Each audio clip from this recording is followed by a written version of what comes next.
وعلیکم السلام ورحمۃ اللہ۔ یہ کسی نے پوسٹ بھیجی ہے اور اپنی طرف سے بڑے خلوص کے ساتھ بھیجی ہوگی اور دعائیں بھی دی ہیں، لیکن ذرا دیکھیے شیطان اپنا کام کیا کر رہا ہے۔ شیطان کے وار کے سمجھو میرے بھائیوں بہنوں بزرگوں، اور جہاں جہاں تک یہ میری آواز پہنچے کہ کس طرح شیطان اپنے کام میں لگا ہوا ہے اور انسانوں کو کس طرح اس نے کھلونا بنایا ہوا ہے اور کس طرح اسلام کے نام پر وہ اسلام سے دور کر رہا ہے۔ اس پوسٹ کے اندر دعا دی گئی ہے کہ اے مالک کائنات، اپنے پیارے حبیب محمد صلی اللہ علیہ وسلم اور صحابہ اکرام کے طفیل ہم کو جہنم کی آگ، قبر کے عذاب اور شرک سے محفوظ فرمانا۔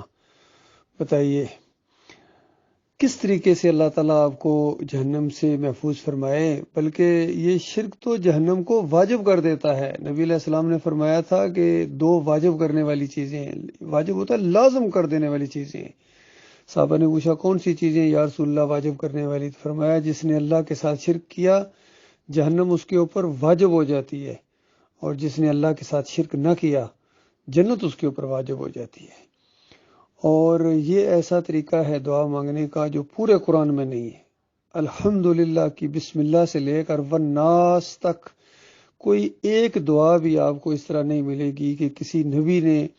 یا کسی اللہ کے نیک بندے نے کوئی دعا مانگی ہو اس طرح واسطے وسیلے کے ساتھ، بلکہ اس کو شرک کہا گیا ہے۔ اور صحیح واسطہ وسیلہ یہ ہے کہ اللہ کے اچھے اچھے نام ہیں، وَلِلَّهِ الْأَسْمَاءُ الْحُسْنَىٰ فَادْعُوهُ بِهَا،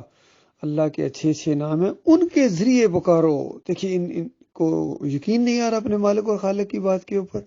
یہ کہتے ہیں ہاں نام سے پکاریں گے لیکن اللہ کے نام سے نہیں، یہ کوئی اور نام ہے جس کا صدقہ اور وسیلہ دیا جائے تو پھر اللہ تعالیٰ بہت زیادہ اس کو سنتا ہے۔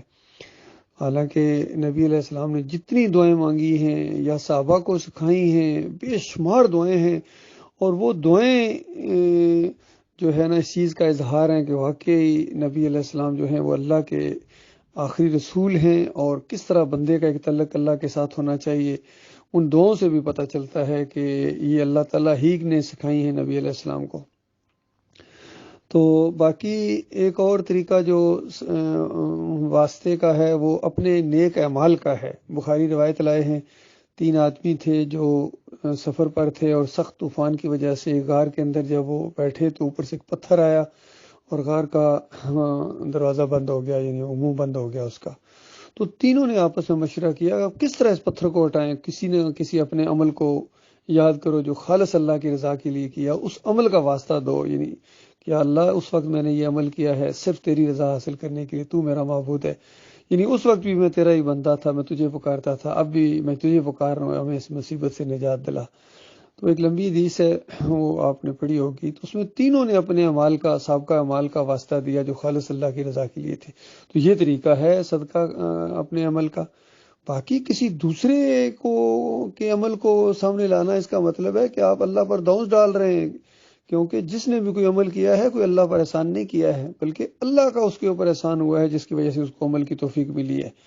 تو لہٰذا میرے بھائیوں بہنوں، یہ جو اس طرح دعا مانگنے کا طریقہ ہے یہ خالص مشرکانہ ہے، بلکہ اللہ کی بہت زیادہ توہین ہے اس کے اندر۔ اور شیطان نے کس طرح دیکھیے نبی علیہ السلام کے ساتھ محبت اور عقیدت اور صحابہ اکرام کے ساتھ محبت اور عقیدت کی آڑ میں کتنا بڑا شرک اس نے کروا دیا ہے، کتنا بڑا شرک اس نے کروا دیا ہے۔ اس شرک کی وجہ سے تو جہنم واجب ہو جائے گی۔ شرک کے ذریعے اللہ کو پکارو گے اور شرک کر کے کہو گے یا اللہ مجھے جہنم سے بچا، اور شرک اللہ کو گالی ہے، یعنی کسی کو گالی دے کے کوئی چیز دنیاوی میں طور پر تجربہ کر کے دیکھ لو، کسی سے کوئی چیز مانگنے جا رہے ہو اس کو پہلے گالی دو اور پھر ذرا مانگو، دیکھنا کیا ہوتا ہے تمہارے ساتھ۔ اور اللہ جو غیرت کا رب ہے، جو سب سے زیادہ غیور مالک ہے، اور اس نے بتایا بھی ہے قال ربکم ادعونی استجب لکم،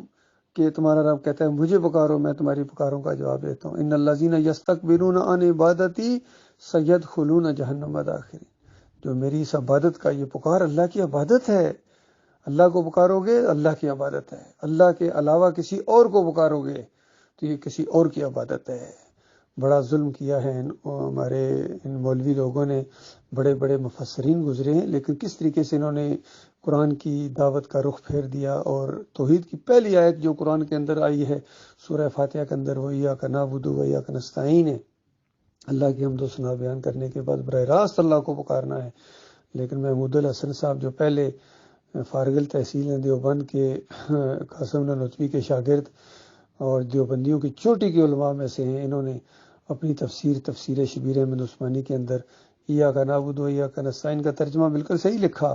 لیکن حاشیے پہ لکھا کہ اللہ کے نیک بندوں کو واسطہ رحمت الہی سمجھ کر غیر مستقل جانتے، اگر ان کو بھی پکارا جائے تو یہ بھی اللہ ہی کو پکارنا۔ دیکھیے کتنا بڑا ظلم ہے، کتنا بڑا ظلم ہے کہ بندوں کو پکارنا اللہ کو پکارنا ہے۔ اسی طرح کچھ لوگ کہتے ہیں بندوں کو سجدہ اللہ کو سجدہ ہے، بندوں کی بندگی اللہ کی بندگی کیسے ہو گئی؟ اسی طرح یہ جو توحید کے نام پر اٹھے تھے، یہ جن کو پنج پھیری کہا جاتا ہے، اشاعت و توحید و سنت والے، انہوں نے بھی غلام اللہ صاحب نے جواہر القرآن کے مقدمے کے اندر لکھ دیا کہ یہ صدقے کے ساتھ مانگنا تو صحیح نہیں ہے، لیکن بحرمت رسول مانگو تو جائز ہے، لیکن الفاظ بدلی کر کے چیز وہی رکھی۔ تو اس انداز سے یہ شرک پھیلایا ہے انہوں نے۔ اللہ تعالیٰ ہم سب کو شرک سے بچائے اور شرک کی پہچان اللہ تعالیٰ کرائے، کیونکہ شرک ایسی بری بلا ہے میرے بھائیوں بہنوں کہ شرک اگر عقیدے کے اندر رہ گیا کوئی عمل اللہ قبول نہیں کرتا، بلکہ منہ کے اوپر دے مارا جاتا ہے۔ نمازیں، حج، عمرے، پوری زندگی کی تبلیغ، جہاد اور خدمت خلق، والدین کی خدمت اور خیراتیں سب منہ کے اوپر دے ماری جاتی ہیں۔ اگر ایک شرک کا بال کا کونا بھی آپ کے عقیدے کے اندر شرک کا رہ گیا تو ہمیشہ ہمیشہ کی آگ کے اندر آپ کو رہنا پڑے گا۔ لہذا شرک سے بالکل توبہ کرنی ہے، نفرت اور بیزاری کا اعلان کرنا ہے، اور شرک کرنے والے اور پھیلانے والے جتنے یہ مولوی حضرات ہیں یا جو بھی ہیں، یہ علماء دین نہیں ہیں، یہ علماء اکرام نہیں ہیں، اب یہ علماء سو ہیں۔ یہ شرک پھیلانے والے جو ہیں یہ انبیاء کے وارث کبھی نہیں ہو سکتے ہیں، جو دین کو بیچتے بھی ہیں، نماز پڑھانے کے پیسے، اذان دینے کے پیسے اور دین کا کاروبار انہوں نے ایک بزنس کے طور پر بنایا ہوا ہے۔ ان کے پیچھے نمازیں پڑھنا، ان کو اپنا امام ماننا، چاہے جمعے کی صلاۃ ہو، عید کی ہو، جو بھی ان کے پیچھے صلاۃ پڑھے گا، ان کو اپنا امام مانے گا، وہ اللہ کے دین کا بالکل باغی ہے، کلمے کا انکاری ہے اور عقیدے کی خرابی کے اندر مبتلا ہے۔ اللہ تعالیٰ غور و فکر کرنے کی توفیق عطا فرمائے۔